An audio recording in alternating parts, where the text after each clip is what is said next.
The entire empire is watching on live crystal screens as they drag me barefoot, bleeding into the Colosseum of Judgment. The crowd roars for my execution. My own family turned away. And then, the Empress, the untouchable goddess of the realm, lifts one gloved finger. Silence falls like a guillotine. She says to words that shatter every prophecy, "Bring her, not to the scaffold, to her private quarters. Stay with me, the next 20 minutes will break your heart, rebuild it, and leave you standing taller than palace spires." The sun over the Capitol was a white coin hammered flat against a sky of brass. Heat shimmered off the marble tiers of the Colosseum, distorting the faces of the 50,000 who had come to watch me die. I tasted iron, my lip had split when the guards shoved me through the iron gate. My name is Liravos, once a mapmaker's apprentice, now accused of forging the Empress's seal on documents that could topple dynasties. The evidence, a scrap of vellum found in my satchel. Ink still wet, my ink, my trembling hand.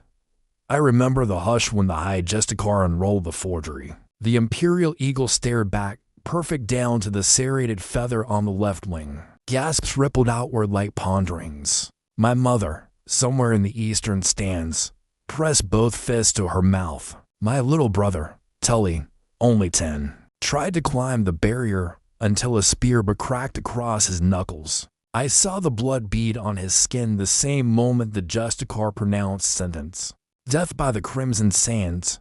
The sands were a circle of red glass in the arena's heart, heated by mirrors until flesh blistered on contact. Condemned walked across it barefoot to prove guilt or innocence. No one had ever reached the far side alive. I was already tasting the burn on my soles when the horn sounded not the execution fanfare, but the imperial salute. 12 notes, ascending like a staircase to heaven, every head swiveled. There she was, Empress Seraphina Valeniax, cloaked in living starlight fabric woven from meteors silk that caught and scattered the sun. Her face was a porcelain mask, but her eyes, winter oceans under storm. She rose from the obsidian throne, one gloved hand resting on the pommel of the ceremonial sword no one had seen unsheathed in a century. The Justicar's mouth opened, closed, opened again. No one interrupted the Empress. No one. She spoke, and the crystal screens carried her voice to every tavern, every barracks, every child hiding under a market stall. Hold. One word. The guards froze mid-step. My chains clinked as momentum carried me forward. The links jerked me back. I hit my knees. Sand gritted between my teeth. The Empress descended the dais. Each footfall rang like a judge's gavel. Courtiers parted as if her gaze could slice flesh. She stopped 3 paces from me. Up close, the starlight cloak revealed tiny constellations shifting across the weavril stars, captured and tamed by palace astronomers. She smelled of frost and bergamot. "Look at me," she said. I did.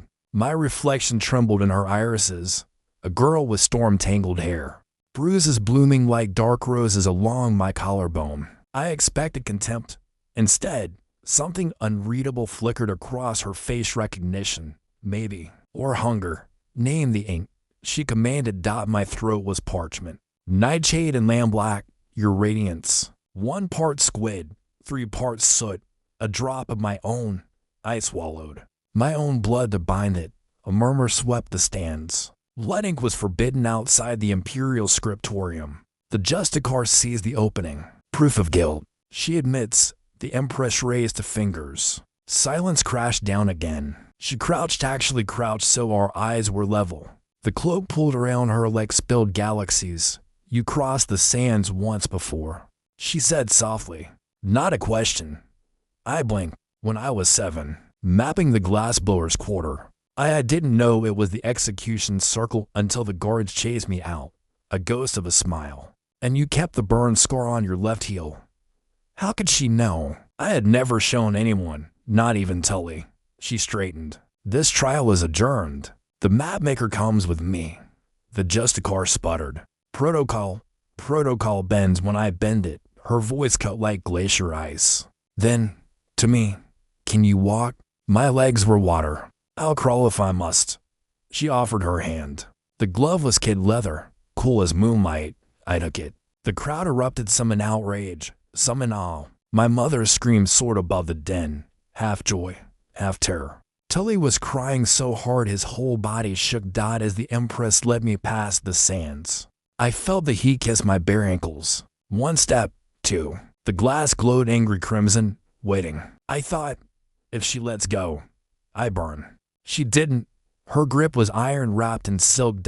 We passed beneath the imperial archway. The portcullis slammed behind us, muffling the Colosseum to a dull roar. Torchlight replaced sunlight. The corridor smelled of myrrh and old parchment. My heartbeat was a war drum. Halfway down the hall, she spoke without turning. They will say I spared you out of whimsy. Let them.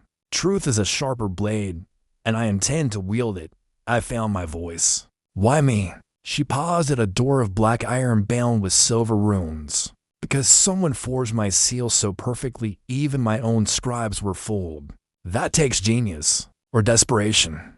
I need to know which. The door swung inward on silent hinges. Beyond lay her private quarters, not the gilded audience chambers of legend, but a map room. Charts covered every wall, trade routes glowing in phosphor ink, troop movements marked by tiny obsidian pens, coastlines I had never seen. A single window looked onto the palace gardens, where night blooming Sirius unfurled under artificial stars. She released my hand. Sit before you fall. I collapsed onto a stool. My feet were raw, but the pain felt distant, like a story told about someone else. She poured water from a crystal decanter into a bowl, knelt, and began washing the blood from my ankles. The Empress of the Nine Realms, on her knees. I tried to pull away. I'm filth. You are evidence, she said, not unkindly. Evidence must be preserved. The water turned pink. Steam curled between us. I studied her face in the lamplight, faint lines at the corners of her eyes. A scar like a lightning bolt along her jaw, mostly hidden by powder. She was younger than the portrait's 30, maybe 32. Old enough to rule, young enough to remember being powerless. Who taught you to draw the eagle? She asked. My father. Before the fever took him. He was a junior clerk in the seal office. Said if I could copy the bird, I could copy anything. I was 6. My voice cracked. He died believing I'd be a scribe. Not this. She wrung out the cloth. And the documents? The ones calling for my abdication? I never wrote them. I swear by the stars you map. She glanced up, amused. Relax, Liravos. I already know you didn't. The forger used your ink, your hand. But not your mind. The phrasing is too poetic. You count paces and angles. This traitor writes in metaphors. Relief flooded me so fast I swayed. She steadied me with a hand on my shoulder. Then why the trial? I whispered. To flush the snake. She stood, drying her hands on a towel embroidered with tiny comets. Half my council wants me gone. The other half wants the throne for themselves. They needed a scapegoat with nimble fingers and no allies. You were perfect. I laughed, actually laughed. A crack sound. I thought I was dead. You still might be, she said. If we don't unmask the real serpent before dawn, the law demands a conviction. I bought you one night. One night. My stomach lurched. She crossed to a desk cluttered with astrolabes and half-finished letters. From a drawer she withdrew a fresh sheet of vellum, a quill, and a vial of ink. My ink, confiscated from my satchel. She set them before me. Recreate the forgery. Exactly. Leave out nothing, not even the blood.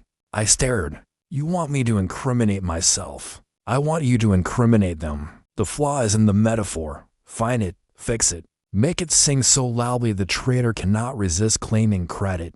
My fingers closed around the quill. The feather was raven, same as always. I mixed the ink 3 drops of my blood from a shallow cut on my thumb. The scent hit me like childhood, lamp smoke, my father's sleeve, the scratch of nib on vellum.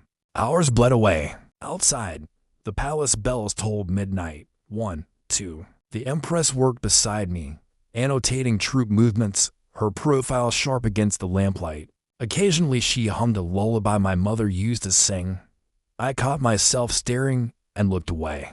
At the 3rd hour, I found it, a single line about the crown drowning and its own reflection. to flowery for military orders, to specific for coincidence. I knew that phrase. It came from a banned poem circulated in the underground presses. Only one person in the palace had access to those presses and the literary flair to weaponize verse. Lord Cassian, I said aloud. The Empress went very still. The master of whispers. He tutors the junior scribes in rhetoric. He quoted that exact line last month, laughing about how emperors always drown looking down. She closed her eyes. Of course. He's been positioning himself as the reasonable alternative if I fall. What now? Now we bait the trap. She took the finished forgery, rolled it, and sealed it with plain wax, no imperial mark. You will deliver this to his chambers at dawn. Tell him it's the corrected draft he requested. If he opens it in front of you, we have him. If he burns it, we have him. If he tries to kill you. She opened a cedar box. Inside lay a dagger no longer than my palm. Its blade etched with the constellation Lyra. Guard yourself. I took the dagger. It weighed nothing and every